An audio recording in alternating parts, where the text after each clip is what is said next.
저는 한국이 거짓말을 한다고 생각했습니다. 212문의 자주포를 3년 만에 납품한다고? 독일 라인메탈도 5년 걸리는 물량입니다. 계산상 불가능했죠. 하지만 6개월 후 폴란드 군사기지에 섰을 때 저는 멈췄습니다. 눈 덮인 들판에 222문의 포신이 하늘을 향해 줄지어 서 있었습니다. 끝이 보이지 않는 행렬이었죠. 한국은 해냈습니다. 우리가 불가능하다고 본 것을요. 이것은 한 독일 엔지니어가 자부심을 잃고 진실을 마주한 이야기입니다. 사연 시작 전 구독과 좋아요로 대한민국을 응원해주세요. 시간은 협상할 수 없는 겁니다. 저는 그렇게 배웠습니다. 라인메탈 25년 경력 동안 우리는 언제나 정해진 공정을 따랐죠. 설계 18개월, 시제품 12개월, 테스트 6개월. 그게 독일식이었습니다. 유럽의 기준이었고요. 하지만 2024년 가을, 베를린 회의실에서 본 그 문서는 달랐습니다. 한국 K9, 폴란드 납품 계약 3년. 동료가 물었죠.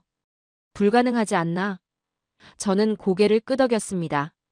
불가능해야 정상이었으니까요. 그런데 이상했습니다. 제 손이 떨리고 있었거든요. 저는 피터 슈나이더입니다. 라인메탈 포병기술부 수석 엔지니어죠.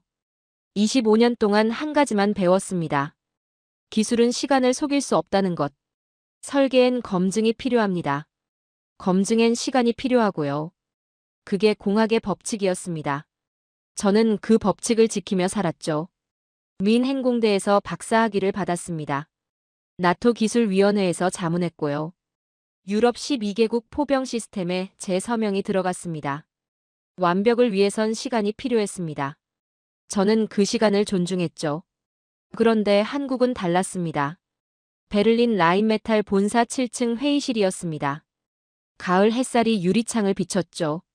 하지만 실내는 차가웠습니다. 에어컨 때문이 아니었어요. 분위기 때문이었죠. 타원형 테이블에 20명이 앉아 있었습니다.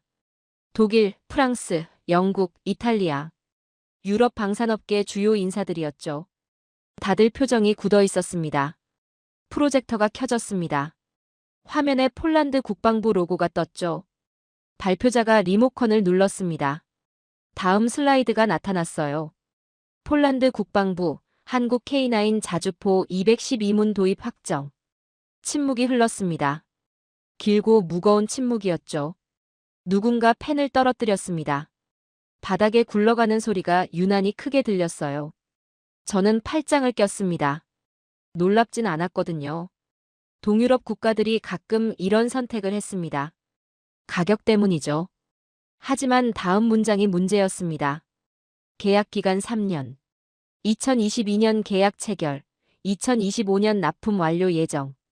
제 옆에 앉은 프랑스 대표가 코웃음을 쳤습니다. 3년이요? 우리 세자르도 5년 걸렸는데요. 영국 엔지니어가 고개를 저었죠. 설계 변경만 2년입니다. 어떻게 3년 만에 212대를 만듭니까? 회의실이 웅성거렸습니다. 비웃음이 여기저기서 터져나왔죠. 저도 미소를 지었습니다. 말도 안 되는 숫자였으니까요. 212문의 자주포를 3년 만에요. 라인메탈 최고 생산 기록이 연간 48문이었습니다. 그것도 모든 라인을 풀가동했을 때죠. 1년에 70문 이상을 만든다고요? 불가능했습니다. 발표자가 다음 슬라이드를 넘겼습니다. 계약서 세부 조건이 나타났죠. 납품 일정표, 성능 보증 조항, 품질 검증 절차. 그리고 한 줄이 눈에 들어왔습니다. 조기 납품 시 보너스 지급 조항 포함. 저는 미소를 거뒀습니다. 조기 납품이요? 3년도 불가능한데 더 빠르다는 겁니까? 이탈리아 대표가 중얼거렸습니다. 한국 업체들, 마케팅은 잘하네요. 웃음이 터져나왔죠. 저도 웃어야 했습니다. 그런데 웃음이 나오지 않았어요. 독일 대표단장이 일어났습니다. 여러분, 침착합시다. 계약은 계약이고 현실은 현실입니다. 그가 테이블을 두드렸죠. 3년 만에 212문? 불가능합니다. 결국 납기 지연이 발생할 겁니다. 위약금 협상이 시작될 거고요. 우린 그때를 대비하면 됩니다. 박수가 터졌습니다. 저도 손뼉을 쳤죠. 그의 말이 맞았습니다. 기술적으로 불가능했으니까요. 하지만 제 손이 떨리고 있었습니다. 왜 떨리는지 모르겠었어요. 회의가 끝났습니다. 사람들이 하나둘 자리에서 일어났죠. 복도로 나가며 수군거렸습니다. 한국이 뭘 믿고 저런 계약을 했을까? 정치적 쇼겠지. 결국 독일 기술로 돌아올 거야. 저는 회의실에 홀로 남았습니다. 프로젝터는 꺼졌지만 화면이 희미하게 남아 있었죠. 저는 그 화면을 바라봤습니다. 212문. 3년. 조기 납품. 숫자들이 머릿속을 맴돌았어요. 사무실로 돌아왔습니다. 책상에 앉아 계약서 사본을 펼쳤죠. 다시 읽었습니다. 천천히 한 줄씩 말이죠. 계산기를 두드렸습니다. 3년이면 1095일입니다. 212문을 1095일로 나누면 5.161당 1문이죠. 일주일에 1.4문을 만들어야 합니다. 저는 고개를 저었습니다. 라인메탈에선 한 대 조립에 최소 3주가 걸렸습니다. 부품 조달, 정밀 가공, 조립, 테스트까지 포함하면 한 달이죠. 그게 독일 표준이었습니다. 유럽 전체의 표준이기도 했고요. 한국이 뭘 가지고 있길래요? 마법이라도 부리는 겁니까? 문이 열렸습니다. 동료 엔지니어 토마스가 들어왔죠. 피터, 아까 회의 봤지? 그가 제 책상에 기댔습니다. 한국 애들 완전 허풍이지? 저는 어깨를 으쓱했습니다. 글쎄, 계약은 했으니 뭔가 있겠지. 토마스가 웃었습니다. 있긴 뭐가 있어. 저렴한 가격에 낚인 거야. 폴란드도 알 거야. 결국 납기 못 지킨다는 거. 그가 창밖을 가리켰죠. 저 공장 봐. 우린 70년 동안 여기서 일했어. 완벽한 시스템이지. 한국이 뭐라고 우리를 따라와? 저는 대답하지 않았습니다. 그의 말이 맞다고 생각했거든요. 하지만 뭔가 찜찜했습니다. 조기 납품 조항이 계속 머릿속을 맴돌았죠. 토마스가 나갔습니다. 저는 혼자 남았어요. 모니터를 켰습니다. 인터넷 검색창에 K9 자주포를 입력했죠. 기사들이 쏟아졌습니다. 폴란드, 역대 최대 규모 방산 계약. 한국 방산, 유럽 시장 진출 가속화. 독일, 프랑스 제치고 한국산 선택. 저는 한 기사를 클릭했습니다. 폴란드 국방장관 인터뷰였죠. 그의 말이 인상적이었습니다. 우린 무기를 산 게 아닙니다. 시간을 샀죠. 시간을 샀다고요? 저는 화면을 응시했습니다. 무슨 의미일까요? 폴란드가 급하긴 했습니다. 러시아 위협이 현실이었으니까요. 하지만 급하다고 불가능한 게 가능해지진 않습니다. 다음 날 아침이었습니다. 이메일이 도착했죠. 나토 기술위원회에서 온 거였습니다. 제목이 눈에 띄었어요. 폴란드 K9 계약 관련 추가 자료. 저는 파일을 열었습니다. PDF였죠. 폴란드군 내부 문건이었습니다. 납품 일정, 배치 계획, 훈련 스케줄이 담겨 있었어요. 그리고 한 페이지에서 멈췄습니다. 2025년 상반기 조기 인도 계획 수립 중. 저는 화면을 다시 봤습니다. 오타가 아니었어요. 조기 인도요? 3년 계약인데 2년 반 만에 끝낸다는 겁니까? 폴란드가 정말로 믿고 있다는 뜻이었습니다. 한국이 해낼 거라고 말이죠. 제 손이 마우스를 꽉 쥐었습니다. 이건 마케팅이 아니었습니다. 폴란드 군이 실제로 기대하고 있었어요. 배치 계획까지 짜놨더군요. 그럼 한국은 뭘 가지고 있는 걸까요? 저는 의자에 등을 기댔습니다. 천장을 바라봤죠. 형광등이 희미하게 깜빡였습니다. 25년 동안 이곳에서 일했습니다.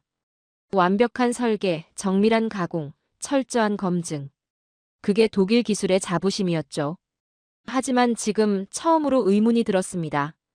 우리가 느린 건지 아니면 세상이 빨라진 건지.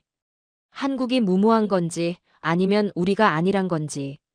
토마스가 다시 들어왔습니다. 피터, 점심 먹으러 갈래? 저는 고개를 끄덕였습니다. 그래, 가자. 일어서면서 물었죠. 토마스, 만약 한국이 정말 해낸다면? 토마스가 웃었습니다. 그럼 우린 직업을 바꿔야겠지. 하지만 그럴 리 없어. 피터, 넌 너무 걱정이 많아. 그가 제 어깨를 두드렸죠. 우린 납기보다 완벽을 납품한다. 그들은 완벽보다 납기를 납품한다. 그게 차이지. 저는 따라 웃었습니다. 그의 말이 맞았습니다. 우린 다릅니다. 독일은 완벽을 추구하니까요. 하지만 제 마음 한구석이 무거웠습니다.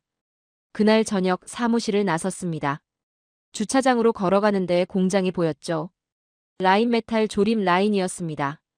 불이 꺼져 있었어요. 오후 6시면 모두 퇴근합니다. 그게 규칙이었죠. 저는 차에 올랐습니다. 시동을 걸었어요. 라디오가 켜졌습니다. 뉴스가 흘러나왔죠. 폴란드, 한국과 역대 최대 방산 계약 체결. 전문가들은 납기 준수 여부에 주목하고 있습니다. 저는 라디오를 껐습니다. 침묵 속에서 운전했죠. 창밖으로 베를린 야경이 지나갔습니다. 가로등 불빛이 줄지어 서 있었어요. 집에 도착했습니다. 소파에 앉았죠. 맥주를 한 모금 마셨습니다. 텔레비전을 켰어요. 채널을 돌렸습니다. 다큐멘터리가 나왔죠. 독일 자동차 산업에 관한 거였습니다. 독일 자동차는 세계 최고였습니다. 하지만 전기차 시대에 뒤처졌죠. 왜일까요? 변화를 믿지 않았기 때문입니다. 저는 텔레비전을 껐습니다. 어둠 속에 앉아 있었어요. 맥주병을 내려놨습니다. 그리고 속으로 중얼거렸죠. 허풍이면 좋겠군. 하지만 이상했습니다. 제 목소리가 떨리고 있었거든요. 6개월이 지났습니다. 저는 베를린 사무실에 있었어요. 모니터 앞에 앉아 있었죠. 폴란드 뉴스가 떠 있었습니다. K9 자주포 첫 배치 완료. 예정보다 앞당겨. 저는 화면을 응시했습니다. 영상이 재생됐어요. 폴란드 동부 군사기지였습니다. 눈 덮인 들판에 자주포들이 줄지어 서 있었죠. 카메라가 천천히 움직였습니다. 계속 이어졌어요. 폴란드 국방장관이 마이크 앞에 섰습니다. 첫 배치 48문 모두 인수했습니다. 저는 영상을 멈췄습니다. 계산기를 두드렸어요. 6개월이면 180일입니다. 48문을 180일로 나누면 4일에 1문씩입니다. 라인메탈은 한 대에 3주가 걸렸거든요. 영상을 다시 재생했습니다. 카메라가 자주포 내부를 비췄어요. 계기판, 조종석, 탄약 적재함. 완성품이었습니다. 폴란드 병사들이 시험 사격을 준비했죠. 포신이 올라갔습니다. 발싸움이 들렸어요. 문이 열렸습니다. 토마스였어요. 적어봤어? 48문이래. 저는 고개를 끄덕였습니다. 과장 아닐까? 저는 검색창에 입력했습니다. 기사들이 쏟아졌어요. 폴란드 언론, 유럽 언론, 미국 언론. 모두 같은 숫자였습니다. 48문. 토마스가 나갔습니다. 저는 이메일함을 열었어요. 나토 기술위원회에서 온 메일이 있었습니다. 파일을 열었죠. 첫 페이지는 배치 현황이었습니다. 48문, 인수 완료. 두 번째 페이지는 성능 검증 결과였어요. 사격 정확도, 이동 속도, 통신 시스템. 모두 합격이었습니다. 세 번째 페이지였습니다. 추가 납품 일정이 나와 있었어요. 6월 64문, 9월 60문, 12월 40문. 총 212문입니다. 저는 의자에 등을 기댔습니다. 올해 안에 끝난다는 겁니까? 계약 기한보다 1년이나 빠른 거였죠. 다음 날 긴급회의가 소집됐습니다. 독일 방산업계가 모였어요. 회의실은 어수선했습니다. 발표자가 일어났습니다. 폴란드 군의 보고는 사실입니다. 48문 모두 완제품입니다. 웅성거림이 일었습니다. 품질은요? 초기 검증은 문제 없었습니다. 발표자가 화면을 켰습니다. 한국 공장 사진이 나타났어요. 거대한 조립 라인이었습니다. 24시간 가동입니다. 3교대 시스템이죠. 저는 사진을 봤습니다. 우리 공장의 3배는 됐어요. 회의가 끝났습니다. 사무실로 돌아왔습니다. 데이터를 분석했어요. 생산 속도, 납품 일정, 성능 지표. 엑셀에 입력했습니다. 그래프를 그렸죠. 상승 곡선이었습니다. 212문까지 일직선으로 올라갔어요. 저는 그래프를 저장했습니다. 창밖을 봤죠. 라인메탈 공장이 보였습니다. 오후 6시였어요. 불이 꺼지고 있었습니다. 집으로 돌아왔습니다. 텔레비전을 켰어요. 뉴스가 나왔습니다. 폴란드 국방부 K9 전량 인도 올해 안 완료 전망. 화면에 폴란드 국방부 대변인이 나왔습니다. 계약 이행 속도가 기대 이상입니다. 저는 텔레비전을 껐습니다. 서재로 갔어요. 책상에 앉았습니다. 보고서를 열었죠. 한 문장을 추가했습니다. 폴란드 현황 확인, 한국의 납품은 진행 중이다. 우리가 예측한 것보다 빠르다. 저장을 눌렀습니다. 창밖을 봤어요. 베를린 야경이었습니다. 조용했죠. 침대에 누웠습니다. 천장을 봤습니다. 숫자들이 떠올랐어요. 48, 64, 60, 40, 212. 다음 날 아침이었습니다. 출근길에 신문 가판대가 보였어요. 헤드라인이 눈에 띄었습니다. 폴란드 K9 납품 순조, 연내 완료 예정. 사무실에 도착했습니다. 토마스가 있었어요. 피터, 진짜인가 봐. 폴란드가 공식 발표했대. 저는 고개를 끄덕였습니다. 할 말이 없었거든요. 그날 오후 나토에서 보고서가 왔습니다. 제목은 K9 성공 사례 분석이었어요. 3가지 요인이 나와 있었습니다. 24시간 생산 체계, 수직 계열화된 부품 공급망, 실전 환경 기반 설계. 저는 마지막 항목을 다시 읽었습니다. 실전 환경이요. 한국은 휴전선이 있었죠. 그들에게 무기는 이론이 아니었습니다. 저는 보고서를 닫았습니다. 나토 요청이었습니다. 폴란드 현장 확인이었죠. 저는 바르샤바에 도착했어요. 공항에서 폴란드 군 차량이 기다리고 있었습니다. 젊은 장교가 격려했어요. 저는 악수했습니다. 차는 동쪽으로 향했습니다. 도시를 벗어났죠. 들판이 펼쳐졌습니다. 11월의 폴란드였어요. 하늘은 잿빛이었습니다. 눈이 내리기 시작했죠. 3시간을 달렸습니다. 표지판이 보였습니다. 군사구역이었어요. 민간인 출입 금지. 차가 검문소를 통과했습니다. 철조망이 양옆으로 펼쳐졌죠. 저 멀리 건물들이 보였습니다. 기지였습니다. 차가 멈췄습니다. 저는 내렸어요. 차가운 공기가 폐를 찔렀습니다. 영하 5도쯤 됐을 겁니다. 하지만 추위 때문만은 아니었습니다. 뭔가 다른 게 있었죠. 긴장감이었습니다. 장교가 앞장섰습니다. 콘크리트 길을 따라 걸었어요. 눈이 쌓여 있었습니다. 발자국 소리만 들렸죠. 모퉁이를 돌았습니다. 저는 멈췄습니다. 눈앞에 펼쳐진 광경이었습니다. 활주로만 한 넓은 광장이었어요. 그 위에 줄지어 서 있었습니다. 자주포들이요. 끝이 보이지 않을 만큼 많았습니다. 포신들이 하늘을 향해 있었죠. K9이었습니다. 212문 전부였습니다. 저는 천천히 걸어갔습니다. 가까이 다가갔어요. 첫 번째 차량 앞에 섰습니다. 올려다봤죠. 포신이 하늘을 가르고 있었습니다. 155mm 구경이었어요. 6m 길이의 포신이 위압적으로 서 있었습니다. 디젤 냄새가 났습니다. 엔진 오일과 금속의 냄새였죠. 익숙한 냄새였습니다. 하지만 규모가 달랐어요. 하늘을 가르는 포신의 행렬이었습니다. 그건 전쟁이 아니라 산업의 진화였습니다. 212문입니다. 장교가 옆에 섰습니다. 저는 고개를 돌렸어요. 전부입니까? 네. 전량입니다. 그가 팔을 뻗었죠. 줄이 이어졌습니다. 1열, 2열, 3열. 계속 이어졌어요. 포신들이 정렬되어 있었습니다. 마치 열병식 같았죠. 저는 걸어갔습니다. K9에 다가갔어요. 손을 뻗었습니다. 차체를 만졌죠. 차가웠습니다. 하지만 단단했어요. 용접선이 깔끔했습니다. 도장도 완벽했죠. 무릎을 굽혔습니다. 하부를 봤어요. 서스펜션, 트랙, 구동장치. 모두 제자리에 있었습니다. 훌륭했습니다. 라인메탈 기준으로도 합격이었어요. 계속 걸었습니다. 줄을 따라 이동했죠. 10대, 20대, 30대. 계속 이어졌습니다. 50대를 지났습니다. 100대를 지났죠. 포신들이 계속 나타났습니다. 똑같은 형태, 똑같은 각도, 똑같은 위용이었어요.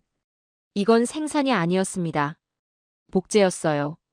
완벽한 복제였죠. 차를 탔습니다. 기지 외곽으로 이동했어요. 10분 후 사격장에 도착했습니다. 넓은 들판이었어요. 눈으로 덮여 있었습니다. K9 한 대가 서 있었습니다. 엔진이 가동 중이었죠. 배기구에서 하얀 증기가 피어올랐습니다. 폴란드 병사들이 차량 주변에 있었어요. 저는 관측소로 갔습니다. 유리창 너머로 K9이 보였어요. 포신이 천천히 움직였습니다. 각도를 조정하는 중이었죠. 그리고 멈췄습니다. 정적이 흘렀습니다. 발사음이 터졌습니다. 땅이 흔들렸습니다. 유리창이 떨렸어요. 저는 K9을 봤습니다. 포신에서 연기가 피어올랐죠. 차체는 흔들리지 않았습니다. 안정적이었어요. 모니터에 표시됐습니다. 명중이었습니다. 표적 정중앙이었죠. 포신이 다시 움직였습니다. 재장전 중이었어요. 30초가 지났습니다. 포신이 멈췄죠. 두 번째 발사였습니다. 다시 명중이었습니다. 세 번째, 네 번째도 마찬가지였죠. 연속 사격이었습니다. 간격이 일정했어요. 분당 6발이었습니다. 라인메탈 PGH-2000이 분당 3발이었습니다. K9은 2배였죠. 사격이 끝났습니다. 밖으로 나왔어요. K9에 다가갔습니다. 포신을 만졌죠. 뜨거웠습니다. 하지만 균열은 없었어요. 냉각 시스템이 작동한 겁니다. 장교가 말했습니다. 영하 25도까지 테스트했습니다. 문제 없었죠. 저는 K9을 올려다봤습니다. 포신이 하늘을 향해 있었어요. 엔진의 굉음이 아니라 철판을 때리는 눈발 소리가 들렸습니다. 그리고 그 속에서 나는 독일 기술의 그림자를 보았습니다. 기지로 돌아왔습니다. 사령관실에 안내됐어요. 폴란드 국방부 고위 장교들이 있었습니다. 악수를 나눴죠. 사령관이 말했습니다. 3년입니다. 정확히는 3년 4개월이죠. 212문 전량 인도. 한국은 약속을 지켰습니다. 그가 제 눈을 봤어요. 아니, 약속을 초과 달성했습니다. 저는 고개를 끄덕였습니다. 그들은 시간을 이겼습니다. 사령관이 멈칫했습니다. 한국은 시간을 이겼습니다. 그게 제 결론입니다. 방이 조용해졌습니다. 다들 저를 봤어요. 저는 창밖을 봤습니다. 광장이 보였죠. 212문의 K9이 줄지어 서 있었습니다. 그날 밤 숙소에 돌아왔습니다. 침대에 누웠어요. 창밖으로 기지가 보였습니다. 조명이 켜져 있었죠. K9들이 어둠 속에서 실루엣으로 보였습니다. 저는 눈을 감았습니다. 하지만 포신들이 보였어요. 212개의 포신이 하늘을 향해 있었습니다. 끝없이 이어진 행렬이었죠. 제 손이 떨렸습니다. 이번엔 추위 때문이 아니었어요. 충격 때문이었습니다. 불가능이 현실이 된 순간이었습니다. 저는 노트북을 열었습니다. 보고서를 쓰기 시작했죠. 제목 폴란드 K9 현장 시찰 보고서. 결론 한국은 불가능을 증명했다. 손가락이 키보드 위에서 멈췄습니다. 다시 썼어요. 한국은 우리가 틀렸음을 증명했다. 저는 엔터를 눌렀습니다. 그리고 창밖을 봤어요. 눈이 내리고 있었습니다. K9 위에 하얗게 쌓이고 있었죠. 다음 날 아침이었습니다. 폴란드 장교가 숙소로 찾아왔죠. 박사님, 특별 테스트가 있습니다. 저는 커피를 내려놨어요. 특별 테스트요? 네. 극한 환경 시험입니다. 30분 후 우리는 차에 올랐습니다. 더 동쪽으로 향했죠. 도로가 점점 좁아졌습니다. 눈이 더 많이 쌓여 있었어요. 창밖 온도계가 영하 15도를 가리켰습니다. 오늘은 더 춥습니다. 장교가 말했습니다. 저는 고개를 끄덕였죠. 테스트 장소는 얼마나 춥습니까? 영하 25도쯤 됩니다. 저는 눈을 감았어요. 영하 25도요. 라인 메탈 테스트 기준이 영하 20도였습니다. 1시간을 달렸습니다. 차가 멈췄죠. 도착했습니다. 저는 내렸습니다. 바람이 얼굴을 때렸어요.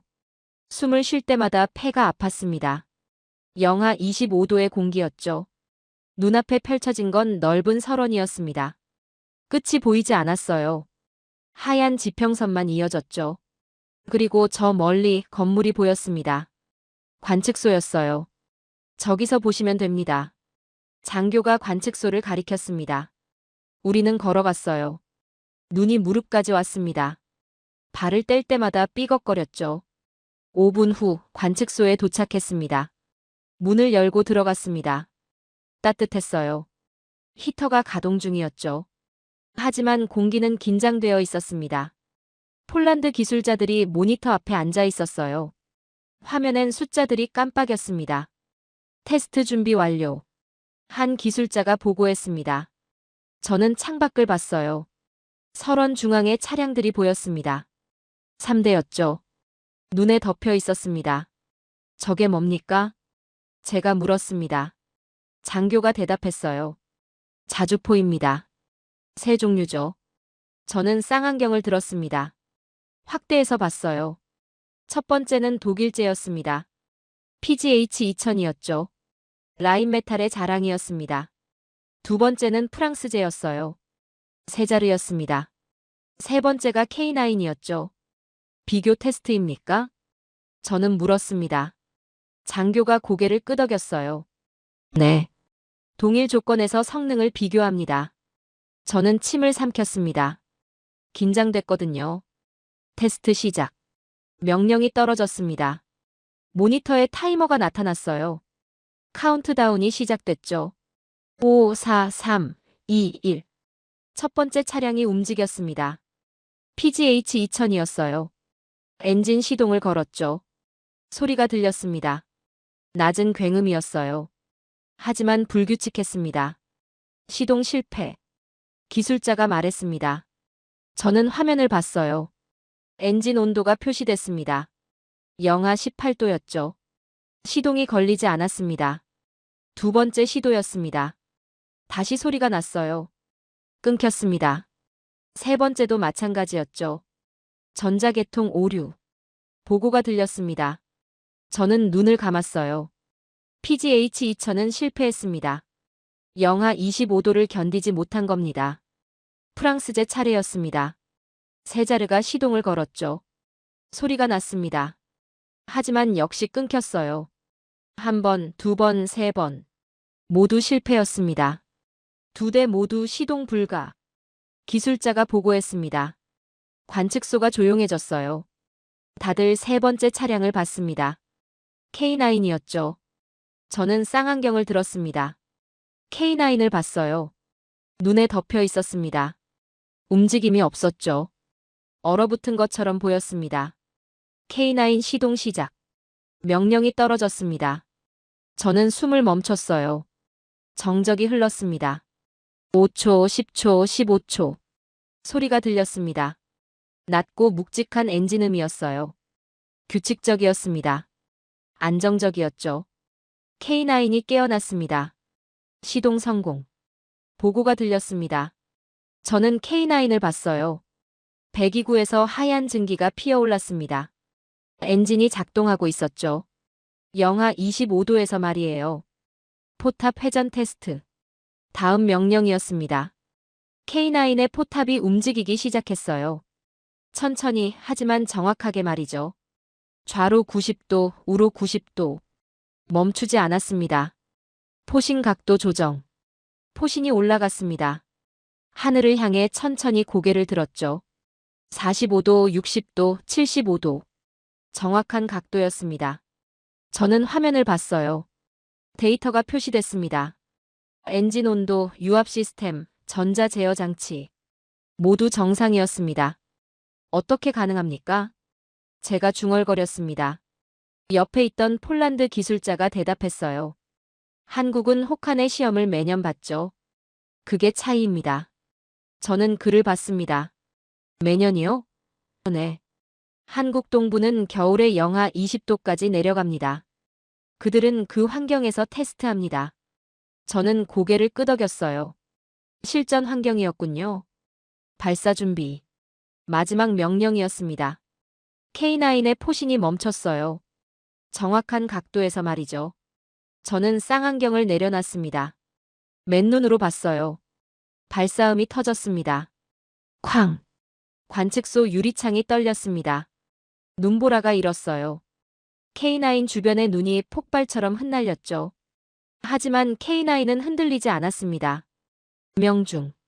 보고가 들렸습니다. 저는 화면을 봤어요. 표적이 표시됐습니다. 정중앙이었죠.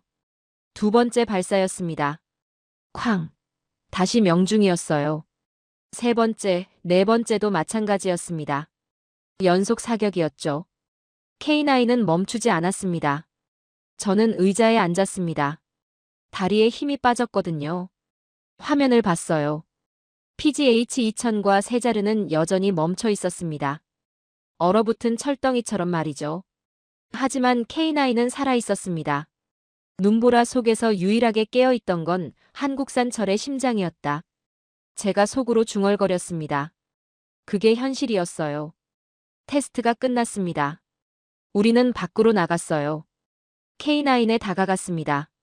엔진이 여전히 가동 중이었죠. 따뜻한 열기가 느껴졌습니다. 저는 엔진실을 봤습니다. 기술자가 뚜껑을 열어줬어요. 증기가 피어올랐죠. 엔진이 뜨겁게 달아올라 있었습니다. 특수 냉각 시스템입니다. 기술자가 설명했습니다. 영하 환경에서도 작동하도록 설계됐죠. 저는 엔진을 만졌어요. 뜨거웠지만 안정적이었습니다. PGH-2000으로 갔습니다. 제 작품이었죠. 25년 전 제가 설계에 참여했습니다. 엔진실을 봤어요. 얼어 있었습니다. 오일이 굳어 있었죠. 왜 실패했습니까? 장교가 물었습니다. 저는 한숨을 쉬었어요. 설계 온도 범위를 벗어났습니다. PGH-2000은 영하 20도까지만 보증됩니다. K9은요? 영하 40도까지 작동합니다. 제가 대답했습니다. 그리고 덧붙였죠. 이건 기계가 아닙니다. 설계된 의지죠. 장교가 멈칫했습니다. 무슨 뜻입니까? 저는 K9을 가리켰어요. 저 엔진은 단순히 작동하는 게 아닙니다. 생존하는 겁니다. 그게 차이죠. 관측소로 돌아왔습니다. 따뜻한 커피를 마셨어요. 하지만 손이 떨렸습니다. 추위 때문이 아니었죠. 충격 때문이었습니다. 모니터를 봤습니다. 데이터가 정리되어 있었어요. 비교표였죠. PGH-2000 시동 실패, 작동 불가 세자르 시동 실패, 작동 불가. K9 정상 작동, 사격 성공. 저는 화면을 응시했습니다. 숫자가 명확했어요. K9의 승리였습니다. 완벽한 승리였죠. 우린 완벽을 설계했지만 그들은 생존을 설계했다. 제가 속으로 중얼거렸습니다. 그게 진실이었어요. 우리는 이상적인 조건을 가정했습니다. 그들은 최악의 조건을 준비했죠. 박사님. 기술자가 불렀습니다. 네. 추가 데이터입니다. 그가 파일을 건넸어요. 저는 열었습니다. K9 혹한 테스트 기록이었습니다. 영하 30도, 영하 35도, 영하 40도. 모두 성공이었어요. 심지어 영하 43도에서도 작동했습니다. 이건 시베리아 수준입니다. 제가 말했습니다. 기술자가 웃었어요. 한국은 시베리아를 준비했죠. 유럽은 유럽만 생각했고요. 저는 파일을 덮었습니다. 할 말이 없었거든요. 그의 말이 맞았습니다. 우린 유럽 기후만 생각했어요. 온화한 겨울, 적당한 여름. 하지만 전쟁은 기후를 선택하지 않습니다. 창밖을 봤습니다. 눈보라가 몰아쳤어요. K9은 여전히 서 있었습니다. 눈 속에서 묵묵히 말이죠. 마치 파수꾼처럼 보였습니다. 그날 저녁 숙소로 돌아왔습니다. 샤워를 했어요. 따뜻한 물이 몸을 녹였습니다. 하지만 머릿속은 차가웠어요. K9의 모습이 계속 떠올랐거든요. 거울을 봤습니다. 54세의 독일 엔지니어가 보였어요. 25년 경력, 민행공대 박사, 나토 자문위원. 하지만 오늘 저는 학생이었습니다. 한국이라는 선생님 앞에서 말이죠. 노트북을 열었습니다. 보고서를 수정했어요. 새로운 문단을 추가했죠. 극한 환경 테스트 결과 K9은 유럽 모델을 압도했다. 이는 단순한 기술 차이가 아니다. 철학의 차이다. 유럽은 완벽한 환경을 설계했다. 한국은 불완벽한 현실을 설계했다. 저는 멈췄습니다. 다시 읽었어요. 맞는 말이었습니다. 우린 실험실을 만들었어요. 그들은 전장을 만들었죠. 저장을 눌렀습니다. 그리고 창밖을 봤어요. 눈이 내리고 있었습니다. 하얗게 쌓이고 있었죠. 저 눈 속 어딘가에 K9이 서 있습니다. 멈추지 않고 말이죠. 침대에 누웠습니다. 눈을 감았어요. 하지만 엔진 소리가 들렸습니다. 낮고 묵직한 K9의 심장 박동 소리였죠. 영하 25도 모든 엔진이 멈췄지만 K9은 움직였다. 제가 속삭였습니다. 어둠 속에서 말이죠. 그리고 처음으로 인정했습니다. 우리가 졌다고요. 폴란드에서 돌아온 지 일주일이 지났습니다. 저는 베를린 사무실에 있었어요. 보고서를 작성하고 있었죠. 하지만 집중할 수 없었습니다. K9의 모습이 계속 떠올랐거든요. 이메일이 도착했습니다. 한화 디펜스에서 온 거였어요. 초청장이었죠. 공장 방문을 환영합니다. 저는 화면을 봤습니다. 망설였어요. 가야 할까요? 토마스가 물었습니다. 한국 간다고? 저는 고개를 끄덕였죠. 가봐야 할 것 같습니다. 왜?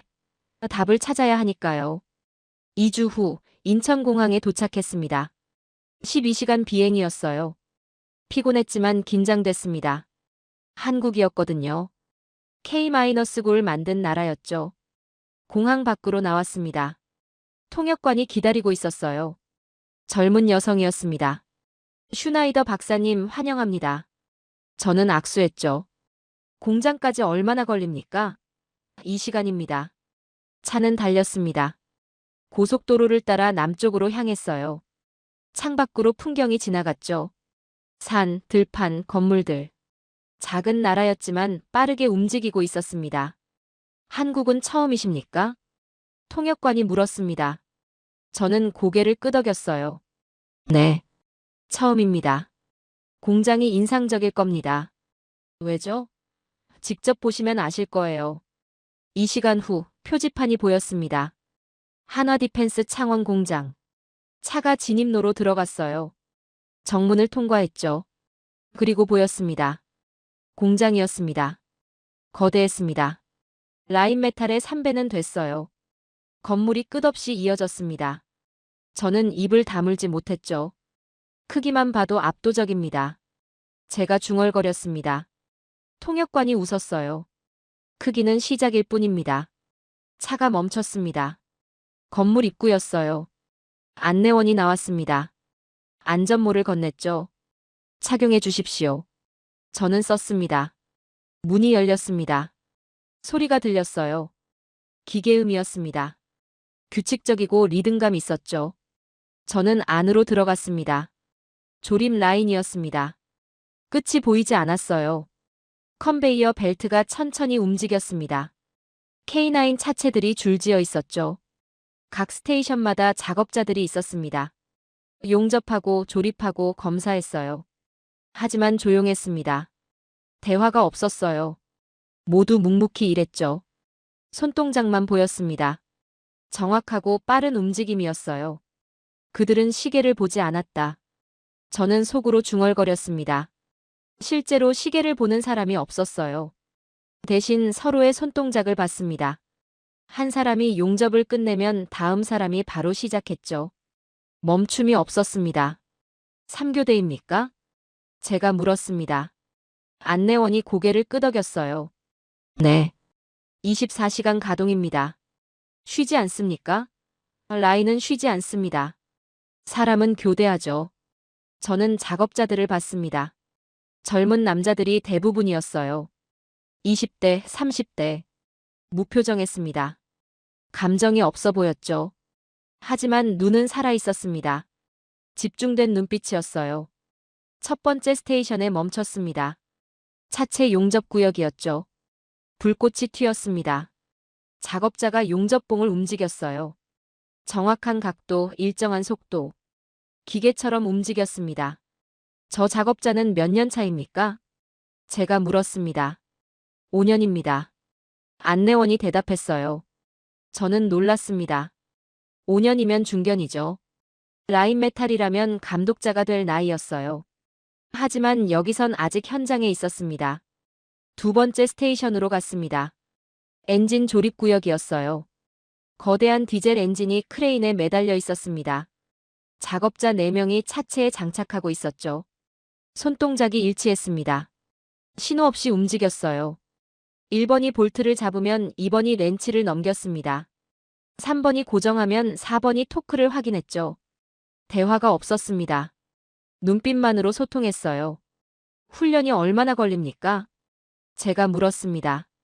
6개월입니다. 안내원이 대답했어요. 저는 고개를 저었습니다. 라인메탈은 2년이었거든요. 세 번째 스테이션이었습니다. 전자시스템 구역이었죠. 모니터들이 줄지어 있었습니다. 작업자들이 케이블을 연결하고 있었어요.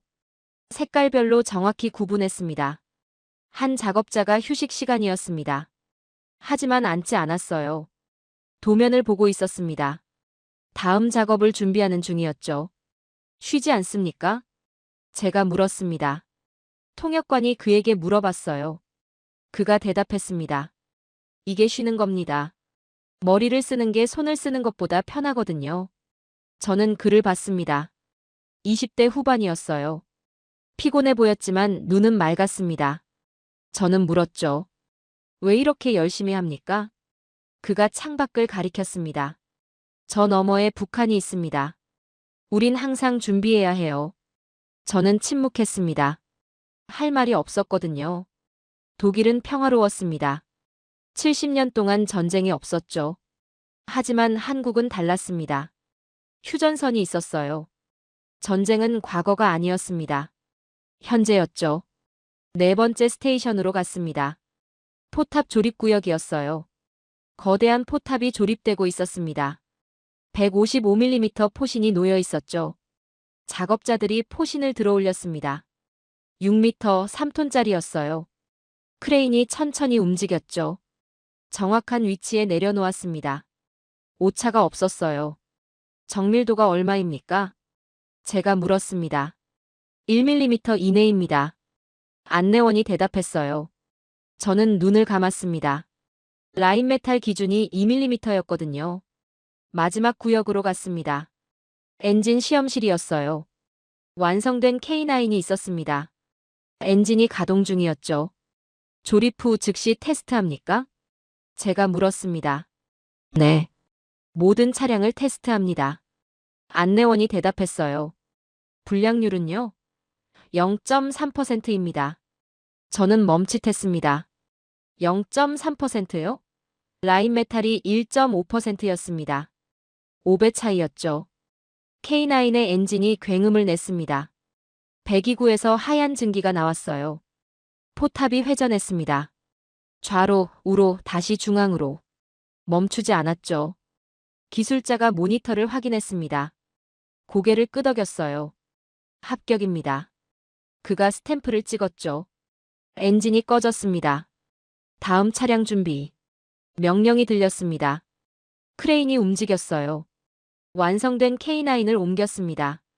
새로운 K9이 들어왔죠. 다시 엔진이 켜졌습니다. 멈추지 않는군요. 제가 말했습니다. 네. 멈추면 안 됩니다. 안내원이 대답했어요. 공장을 나왔습니다. 저녁이었어요. 하지만 불이 켜져 있었습니다. 모든 건물에서 말이죠. 야간 교대가 시작된 겁니다. 밤에도 일합니까? 제가 물었습니다. 통역관이 웃었어요. 한국 공장은 잠들지 않습니다. 사무실로 안내됐습니다. 책임 엔지니어를 만났어요. 40대 남자였습니다. 악수를 나눴죠. 이 속도를 어떻게 유지하죠? 제가 물었습니다. 그가 잠시 생각했어요. 그리고 대답했습니다. 우린 전쟁 중이니까요. 저는 멈칫했습니다. 전쟁이요? 지금은 휴전 아닙니까? 그가 고개를 저었어요. 휴전은 평화가 아닙니다. 멈춘 전쟁일 뿐이죠. 저는 그를 봤습니다. 진지했어요. 그의 눈에서 절박함이 보였습니다. 당신들은 어떻게 이렇게 빠를 수 있죠? 제가 다시 물었습니다. 그가 미소를 지었어요. 우린 빠르지 않아요. 단지 멈추지 않을 뿐입니다. 저는 침묵했습니다. 그 문장이 머릿속을 맴돌았어요. 빠른 게 아니라 멈추지 않는다고요. 차이가 있었습니다. 속도가 아니라 지속성이었죠. 창밖을 봤습니다. 공장 불빛이 빛나고 있었어요. 별처럼 말이죠. 저는 속으로 중얼거렸습니다. 우린 효율을 설계했지만 그들은 헌신을 설계했다. 그날 밤 호텔로 돌아왔습니다. 창밖으로 공장이 보였어요. 여전히 불이 켜져 있었습니다. 밤 11시였는데 말이죠. 저는 노트북을 열었습니다. 보고서에 추가했어요. 한국 공장 방문 소감. 이곳은 공장이 아니다. 전선이다. 작업자들은 노동자가 아니다. 전사들이다. 그들은 시간과 싸우는 게 아니다. 생존과 싸운다. 저는 멈췄습니다. 다시 읽었어요. 과장일까요? 아니었습니다. 진실이었어요. 저장을 눌렀습니다. 그리고 창밖을 다시 봤죠. 공장 불빛이 여전히 빛났습니다. 멈추지 않고 말이죠. 침대에 누웠습니다. 눈을 감았어요. 하지만 기계 소리가 들렸습니다. 용접 불꽃, 엔진 굉음, 작업자들의 발소리. 멈추지 않는 리듬이었죠. 그들은 시계를 보지 않았다. 대신 서로의 손동작을 보았다. 제가 속삭였습니다. 어둠 속에서 말이죠. 그리고 깨달았습니다. 한국은 시간을 관리하지 않았습니다. 시간을 견뎠어요. 한국 방문 마지막 날이었습니다. 호텔 방에 혼자 있었어요. 새벽 3시였죠. 잠이 오지 않았습니다. 노트북 앞에 앉아 있었어요. 보고서를 쓰고 있었죠. 창밖을 봤습니다. 공장이 보였어요. 여전히 불이 켜져 있었습니다. 새벽인데도 말이죠. 저는 한숨을 쉬었습니다. 저 불빛이 뭘 의미하는지 이제 알았거든요. 키보드를 두드렸습니다. 문장이 나왔어요. 한국의 성공 요인 1. 24시간 생산 체계 2. 수직 계열화 3. 높은 품질 관리. 저는 멈췄습니다. 뭔가 빠졌어요. 이게 전부가 아니었습니다. 숫자로 설명할 수 없는 뭔가가 있었죠. 삭제를 눌렀습니다. 다시 썼어요. 한국의 성공 요인 속도. 아니었습니다. 속도가 아니었어요. 저는 다시 지웠습니다. 의자에 등을 기댔죠. 천장을 봤습니다. 뭐가 다른 걸까요? 기술이요? 아니었습니다. 독일 기술도 뛰어났어요. 시스템이요? 그것도 아니었습니다. 우리도 시스템이 있었죠. 그럼 뭐가 다른 거죠? 문득 떠올랐습니다. 오늘 본 장면들이요. 용접하던 젊은 작업자. 도면을 보던 엔지니어. 엔진을 조립하던 팀. 그들의 눈빛이 떠올랐어요. 그들은 시계를 보지 않았다. 제가 중얼거렸습니다. 맞았어요. 그들은 시계를 안 봤습니다. 대신 뭘 봤죠? 서로를 봤습니다. 다음 작업자를 봤어요. 완성될 K9을 봤죠. 키보드로 돌아왔습니다. 새로운 문장을 썼어요. 한국의 성공 요인 신뢰. 손가락이 멈췄습니다. 신뢰요? 맞는 말일까요? 저는 창밖을 다시 봤습니다. 공장 불빛이 반짝였어요. 노크 소리가 들렸습니다. 누구죠? 새벽 3시예요. 저는 문을 열었습니다. 한국 엔지니어였어요. 오늘 만났던 그 책임자였죠. 박사님, 불 켜진 걸 봤습니다. 방해됐나요? 저는 고개를 저었습니다. 아닙니다. 들어오시죠. 그가 들어왔어요. 창가로 갔습니다. 공장을 봤죠. 보고서 쓰고 계십니까? 그가 물었습니다. 저는 고개를 끄덕였어요. 네. 하지만 막혔습니다. 왜죠? 설명할 수 없어서요. 당신들의 속도를 말이죠. 그가 미소를 지었습니다. 속도요? 네.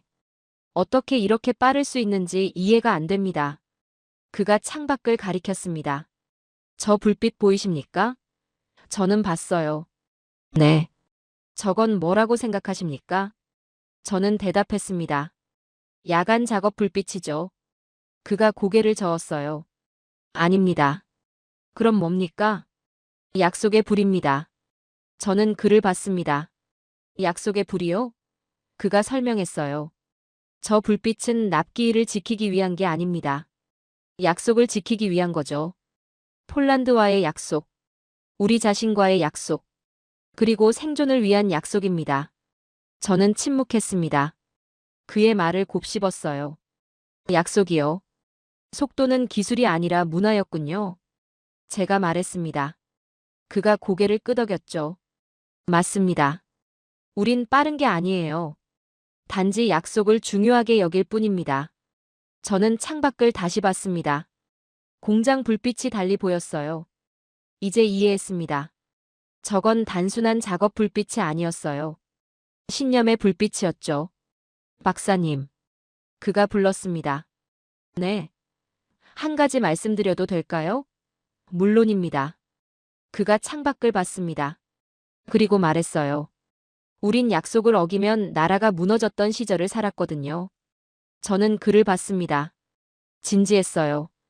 그의 눈빛에서 뭔가 보였습니다. 절박함이었어요. 그가 계속 말했습니다. 1950년 우린 전쟁을 겪었습니다. 나라가 반으로 갈라졌죠. 1960년대엔 세계 최빈국이었어요. 하지만 우린 약속했습니다. 다시는 약하지 않겠다고요. 저는 숨을 멈췄습니다. 그가 말을 이었어요. 그래서 우린 만듭니다. 빠르게 말이죠. 늦으면 기회를 놓치거든요. 늦으면 다시 약해지니까요. 그게 우리가 빠른 이유입니다. 저는 고개를 숙였습니다. 할 말이 없었어요. 독일은 70년 동안 평화로웠습니다. 우린 시간이 충분했죠. 하지만 한국은 달랐습니다. 그들에겐 시간이 없었어요. 이해가 됩니까? 그가 물었습니다. 저는 고개를 끄덕였어요. 네. 이제 이해합니다. 그가 일어났습니다. 늦었네요. 쉬십시오. 저는 악수를 청했어요. 감사합니다. 제가 몰랐던 걸 알려주셨습니다. 그가 문을 열었습니다. 나가기 전에 한마디 더 했어요. 박사님, 독일도 훌륭합니다. 단지 우리가 더 급했을 뿐이죠. 문이 닫혔습니다. 저는 혼자 남았어요. 창가로 갔습니다. 공장을 봤죠. 불빛이 여전히 켜져 있었습니다. 저는 노트북으로 돌아왔습니다. 보고서를 다시 열었어요. 모든 걸 지웠습니다. 그리고 새로 썼죠. 한국 방문 결론. 한국은 시간을 단축한 게 아니라 신뢰를 앞당겼다. 그들의 속도는 기술이 아니다. 문화다. 생존에서 나온 문화다. 우리는 완벽을 위해 시간을 썼다. 그들은 약속을 위해 시간을 견뎠다. 그것이 차이다. 저는 멈췄습니다. 다시 읽었어요. 맞는 말이었습니다. 이제 이해했거든요. 메모지를 꺼냈습니다. 펜을 들었어요. 한 문장을 적었죠. 스피드 이즈 트러스트. 속도는 신뢰다. 저는 그 문장을 봤습니다. 영어로 쓰니 더 명확했어요. 한국의 속도는 신뢰에서 나왔습니다. 폴란드에 대한 신뢰, 자신에 대한 신뢰, 미래에 대한 신뢰. 저는 메모지를 노트북 옆에 붙였습니다. 잊지 않기 위해서였죠. 창밖을 다시 봤습니다. 동쪽 하늘이 밝아지고 있었어요. 새벽이 오고 있었습니다. 하지만 공장 불빛은 여전히 켜져 있었죠. 아침이 와도 그들은 멈추지 않을 겁니다. 저는 의자에 앉았습니다. 보고서를 마저 썼어요. 그들은 시간을 관리하지 않았다. 시간을 견뎠다. 우리는 시간에 맞춰 일했다. 그들은 시간과 싸워 일했다. 그게 폴란드의 212문을 8개월 앞당겨 납품한 이유다. 그게 유럽이 배워야 할 이유다. 저장을 눌렀습니다. 완성이었어요. 처음으로 만족스러운 보고서였습니다. 침대에 누웠습니다. 피곤했어요. 하지만 마음은 가벼웠습니다. 답을 찾았거든요. 한국이 빠른 이유를 말이죠. 눈을 감았습니다. 어둠 속에서도 공장 불빛이 보였어요. 약속의 불빛이었죠. 그들은 약속을 어기면 나라가 무너졌던 시절을 살았거든요. 엔지니어의 말이 떠올랐습니다. 저는 이해했어요. 한국의 속도는 공포에서 나왔습니다. 다시는 약하지 않겠다는 결심에서 나왔죠. 독일은 달랐습니다. 우린 강했어요. 항상 강했죠. 그래서 느렸을지도 모릅니다.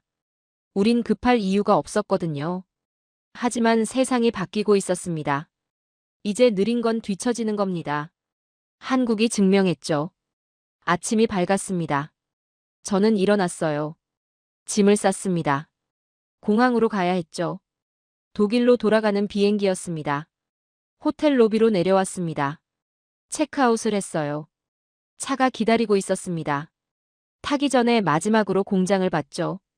아침 햇살이 공장을 비췄습니다. 건물이 빛났어요. 하지만 내부의 불빛은 여전히 켜져 있었습니다. 낮에도 말이죠. 멈추지 않는군요. 제가 중얼거렸습니다. 통역관이 옆에 있었어요. 네. 한국은 멈추지 않습니다. 저는 고개를 끄덕였습니다. 차가 출발했습니다. 공장이 멀어졌어요. 하지만 제 머릿속엔 남아 있었습니다. 용접 불꽃, 엔진 굉음, 작업자들의 눈빛, 그리고 약속의 불빛. 12시간 후 베를린에 도착했습니다. 사무실로 갔어요. 토마스가 물었죠. 어땠어? 저는 대답했습니다. 배웠습니다. 뭘? 겸손을요. 토마스가 웃었습니다. 피터, 넌 항상 겸손했잖아. 저는 고개를 저었어요. 아닙니다. 저는 오만했습니다. 이제야 알았죠. 그날 저녁 보고서를 제출했습니다.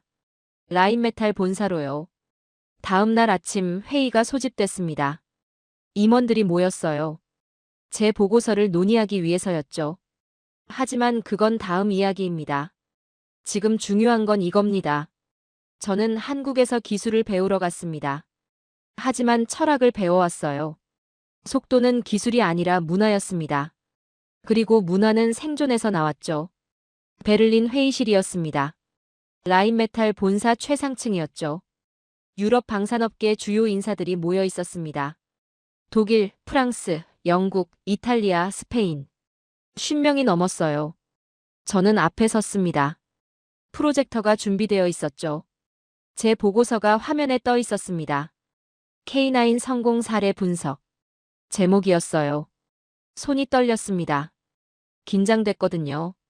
25년 경력이지만 이런 발표는 처음이었습니다. 제가 유럽 기술을 비판하는 거였으니까요. 사회자가 소개했습니다. 피터 슈나이더 박사, 한국 현장 시찰 보고입니다. 박수가 터졌어요. 저는 심호흡했습니다. 여러분, 제가 시작했습니다. 저는 폴란드와 한국을 다녀왔습니다. 그리고 충격을 받았습니다. 조용해졌습니다. 모두가 저를 봤어요. 저는 계속했죠. 한국은 212문을 납품했습니다. 계약보다 8개월 빨랐어요. 우리는 이게 불가능하다고 했습니다. 하지만 그들은 해냈죠. 첫 슬라이드를 넘겼습니다. 폴란드 기지 사진이 나타났어요. 212문의 K9이 줄지어 서 있었습니다. 이게 현실입니다. 웅성거림이 일었습니다. 누군가 손을 들었어요. 프랑스 대표였습니다. 품질은 어땠습니까? 저는 대답했죠. 우리보다 좋았습니다. 침묵이 흘렀습니다. 제가 다음 슬라이드를 넘겼어요. 테스트 결과였습니다. 영하 25도 테스트. PGH 2000 실패, 세자르 실패, K9 성공. 독일 대표가 일어났습니다. 슈나이더 박사, 이건 우리 기술을 폄하하는 겁니까? 저는 고개를 저었어요. 아닙니다. 현실을 말하는 겁니다. 그가 앉았습니다. 저는 계속했죠. 한국 공장을 방문했습니다. 24시간 가동이었어요. 3교대 시스템. 멈추지 않는 생산 라인. 그리고 불량률 0.3%. 우리의 5분의 1입니다. 다음 슬라이드였습니다. 공장 사진이 나왔어요. 밤에도 불이 켜진 건물들이었죠. 이 불빛을 봤을 때 저는 물었습니다. 왜 밤에도 일하느냐고요? 그들이 대답했습니다. 저는 잠시 멈췄습니다. 그리고 말했어요. 우린 전쟁 중이니까요. 방이 조용해졌습니다. 저는 화면을 봤죠. 한국은 휴전 중입니다. 평화가 아니에요. 그들에게 시간은 사치가 아닙니다. 생존입니다. 그래서 빠른 겁니다. 영국 대표가 물었습니다. 그럼 우리가 배울 게 뭡니까? 저는 미소를 지었어요. 모든 겁니다. 웅성거림이 커졌습니다. 저는 손을 들었어요. 조용해졌죠. 여러분, 우리는 자부심이 있습니다. 독일 기술, 프랑스 품질, 영국 전통. 맞습니다. 우린 훌륭해요. 하지만 세상이 바뀌고 있습니다. 다음 슬라이드를 넘겼습니다. 그래프였어요. 한국 방산 수출 추이. 급격히 상승하는 곡선이었죠. 작년 한 해 한국 방산 수출은 300% 증가했습니다. 폴란드, 호주, 이집트, 루마니아. 유럽 시장을 점령하고 있어요. 이탈리아 대표가 손을 들었습니다. 그럼 어쩌자는 겁니까? 저는 글을 봤어요. 배워야 합니다. 한국에게서요? 네. 박수가 터졌습니다. 일부였지만 말이죠. 하지만 일부는 고개를 저었습니다. 저는 이해했어요. 자존심이 상하는 거였죠. 저는 마지막 슬라이드로 갔습니다. 결론이었어요. 한국의 성공 요인. 첫째, 속도는 기술이 아니라 문화다. 둘째, 문화는 생존에서 나온다. 셋째, 우리는 효율을 설계했지만 그들은 신뢰를 생산했다. 저는 화면을 봤습니다. 그리고 덧붙였죠. 한국은 납기를 앞당긴 게 아니라 미래를 앞당겼습니다. 조용했습니다. 아무도 말하지 않았어요. 저는 기다렸습니다. 그때였습니다. 뒤쪽에서 박수 소리가 들렸어요. 저는 돌아봤습니다. 폴란드 장교였습니다. 그가 일어서 있었죠. 슈나이더 박사, 정확합니다. 그가 앞으로 걸어왔습니다. 모두가 그를 봤어요. 그가 말했습니다. 저는 폴란드군입니다. K9을 인수한 부대에서 왔죠. 박사님 말씀이 맞습니다. 한국은 무기만 준 게 아닙니다. 신뢰를 줬어요. 그가 저를 봤습니다. 우린 그들과 함께 유럽을 지킬 겁니다. 박수가 터졌습니다. 이번엔 전체였어요. 저는 고개를 숙였습니다. 목소리가 떨렸거든요. 폴란드 장교가 악수를 청했습니다. 저는 손을 잡았죠. 감사합니다. 그가 말했어요. 제가 감사합니다. 진실을 말해줘서요. 회의가 끝났습니다. 사람들이 나갔어요. 일부는 저를 축하했습니다. 일부는 무표정했죠. 저는 이해했어요. 변화는 어려운 거니까요. 토마스가 다가왔습니다. 피터, 훌륭했어. 저는 고개를 끄덕였어요. 고맙습니다. 근데 피터. 응? 우리도 바뀔 수 있을까? 저는 창밖을 봤습니다. 베를린 하늘이 보였어요. 잿빛이었습니다. 저는 대답했죠. 바뀌어야 합니다. 안 그러면 뒤처져요. 그날 저녁 집으로 돌아왔습니다. 아내가 물었어요. 오늘 발표 어땠어? 저는 소파에 앉았습니다. 떨렸어요. 하지만 해냈어요. 뭐라고 했는데? 진실을요?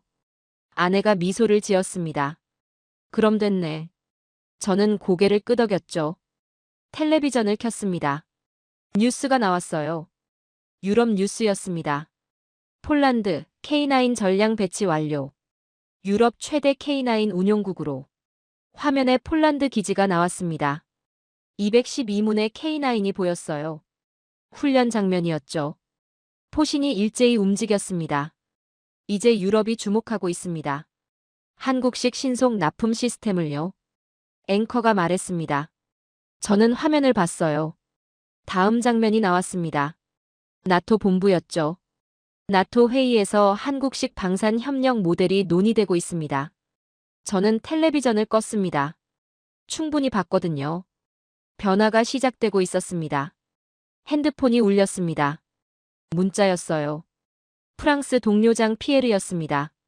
피터, 오늘 발표 훌륭했네. 우리도 한국 방문 계획 중이야. 조언 좀 해줄 수 있나? 저는 답장했습니다. 물론이죠. 마음을 열고 가세요. 배울 게 많습니다. 보내기를 눌렀습니다. 그리고 미소를 지었어요. 시작이었습니다. 유럽이 한국을 배우기 시작한 거였죠. 침대에 누웠습니다. 천장을 봤어요. 오늘 발표가 떠올랐습니다. 떨렸지만 보람 있었어요. 우린 효율을 설계했고 그들은 신뢰를 생산했습니다. 제가 한 말이었습니다. 맞는 말이었어요. 한국은 단순히 빠른 게 아니었습니다. 믿을 수 있었죠. 그리고 생각했습니다. 유럽도 배울 수 있을까요? 한국처럼 빨라질 수 있을까요? 어려울 겁니다. 문화가 다르니까요. 역사가 다르죠. 하지만 불가능하진 않습니다. 한국이 증명했으니까요. 눈을 감았습니다. 어둠 속에서 폴란드 기지가 보였어요. 212문의 포신이 하늘을 향해 있었습니다. 그리고 한국 공장의 불빛도 보였죠. 그들은 계약 전에 이미 만들고 있었다. 제가 속삭였습니다. 어둠 속에서 말이죠. 그게 한국이다. 다음 날 아침이었습니다. 출근했어요. 사무실에 이메일이 쌓여 있었습니다. 독일 방산업체들, 유럽 국방부들, 심지어 언론사들. 모두 한국에 대해 물어왔어요. 저는 하나씩 답장했습니다. 정직하게 말이죠. 한국의 속도, 품질, 신뢰성. 모두 사실이라고요. 점심때였습니다. 토마스가 들어왔어요. 피터, 봤어? 뉴스. 저는 고개를 저었습니다. 무슨 뉴스? 영국이 한국과 방산협력론에 시작했대. 저는 놀라지 않았습니다. 예상했거든요. 폴란드가 성공하니 다른 나라들도 따라올 겁니다. 독일은요? 제가 물었습니다. 토마스가 어깨를 으쓱했어요. 아직이야. 하지만 곧 시작할 거야. 저는 고개를 끄덕였습니다. 그날 오후 라인메탈 CEO가 저를 불렀습니다. 사장실로 갔어요. 그가 말했습니다.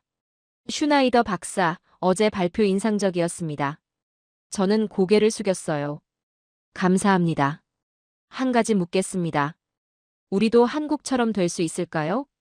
저는 잠시 생각했습니다. 그리고 대답했어요. 될 수 있습니다. 하지만 바뀌어야 합니다. 근본적으로요. 어떻게요? 속도보다 약속을 중요하게 여겨야 합니다. 완벽보다 신뢰를 먼저 생각해야 하고요. CEO가 고개를 끄덕였습니다. 쉽지 않겠군요. 저는 미소를 지었어요. 네. 하지만 필요합니다. 사장실을 나왔습니다. 복도를 걸었어요. 창밖으로 라인메탈 공장이 보였습니다. 조용했어요. 오후 오시면 문을 닫으니까요. 그리고 생각했습니다. 한국 공장은 지금도 돌아가고 있을 겁니다. 밤이든 낮이든 말이죠. 저는 속으로 중얼거렸습니다. 이제 유럽이 그들을 따라갈 차례다. 몇 달이 흘렀습니다. 저는 베를린 사무실에 있었어요. 모니터 앞에 앉아 있었죠. 유럽 뉴스 채널이 켜져 있었습니다. 화면에 영국 국방부가 나왔습니다. 기자회견이었어요. 국방장관이 발언하고 있었습니다. 우리는 한국의 방산 생산 시스템을 면밀히 검토하고 있습니다. 다음 화면이었습니다. 프랑스 무기개발청이었죠. 연구팀이 회의하는 장면이었습니다. 자막이 떠올랐어요. 프랑스 신속 납품 시스템 연구 착수. 독일 장면도 나왔습니다. 라인메탈 본사였어요.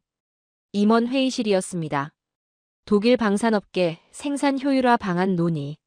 저는 화면을 봤습니다. 움직이고 있었어요. 유럽이 말이죠. 모니터를 껐습니다. 일어나서 창밖을 봤어요. 라인메탈 공장이 보였습니다. 오후였습니다. 작업이 진행되고 있었죠. 하지만 저녁이 되면 멈출 겁니다. 항상 그랬으니까요. 책상으로 돌아왔습니다. 이메일함을 열었어요. 나토에서 온 메일이 있었습니다. 브뤼셀 포럼 초청이었죠. 주제는 방산 협력 혁신이었습니다. 수락 답장을 보냈습니다. 문이 열렸습니다. 동료 엔지니어들이 들어왔어요. 3명이었습니다. 젊은 기술자들이었죠. 한 명이 말했습니다. 박사님, 다음 주 한국 출장 갑니다. 저는 고개를 끄덕였어요. 공장 견학이죠. 잘 보고 오세요. 그들이 나갔습니다. 저는 다시 혼자 남았어요. 그날 저녁 집으로 돌아왔습니다. 텔레비전을 켰죠. 독일 공영방송이었습니다. 폴란드 뉴스가 나왔습니다. 넓은 들판이 보였어요. 공사 현장이었습니다. 중장비들이 움직이고 있었죠. 자막이 나타났습니다. 한화 디펜스 폴란드 공장 착공식. 카메라가 움직였습니다. 양국 관계자들이 서 있었어요. 폴란드 국방부 고위 인사들, 한국 기업 임원들. 그들이 삽을 들었습니다. 첫 삽을 떴죠. 현장이 박수로 가득 찼습니다. 다음 장면이었습니다. 폴란드 군사기지였어요. K9들이 도열해 있었습니다. 훈련 중이었죠. 포병 지휘관이 화면에 나왔습니다. 212문 모두 정상 작전 중입니다. 카메라가 K9을 비췄습니다. 포신이 움직였어요. 목표물을 향했습니다.